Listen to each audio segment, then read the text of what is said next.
ইংল্যান্ডের বিলাসী জীবন ছেড়ে বাংলাদেশ দলে যোগ দেওয়ার পর থেকেই হামজা চৌধুরীর প্রতি প্রত্যাশা ছিল আকাশচুম্বী। ভারত ম্যাচে তিনি প্রমাণ করেছেন তিনি শুধু দলে আসেননি, নেতৃত্ব দিতেও এসেছেন। 90 মিনিটের লড়াইয়ে মাঝ মাঠে তার দাপট ছিল চোখে পড়ার মতো। রক্ষণে নেমে আক্রমণ নষ্ট করা, নিখুঁত পাস বাড়ানো, বল দখলে রেখে খেলায় ভারসাম্য আনা সবই করেছেন তিনি। কিন্তু বাকিরা? হামজার তৈরি সুযোগ কাজে লাগাতে ব্যর্থ হয়েছেন জনি, ফাহিম, রাকিবরা। খালি পোস্ট পেয়েও গোল করতে পারেননি জনি। ইমনের হেড ছিল লক্ষ্যভ্রষ্ট।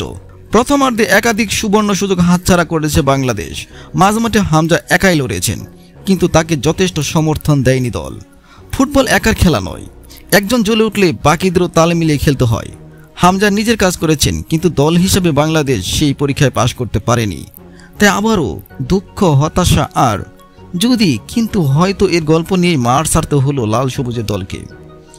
বাংলাদেশ দলকে এখান থেকে বের হয়ে আসতে হবে। ফুটবল প্রেমীদের কোটি টাকার প্রশ্ন, ফাহমুদুল ইসলামকে কেন ফিরিয়ে দেওয়া হলো? ফাহমুদুল ইসলামকে যদি এই ম্যাচে খেলানো হতো তাহলে দলের ফলাফল অন্যরকম হলেও হতে পারত। আশা করি বাংলাদেশ ভুলগুলো থেকে শিক্ষা নেবে এবং আগামী ম্যাচে নিশ্চয় ঘুরে দাঁড়াবে। তো বন্ধুরা, আজ এ পর্যন্তই। আশা করি চ্যানেলটি সাবস্ক্রাইব করে পাশেই থাকবেন। আপনাদের মূল্যবান মতামত জানিয়ে দিন আর ভালো থাকুন। খুদা হাফেজ।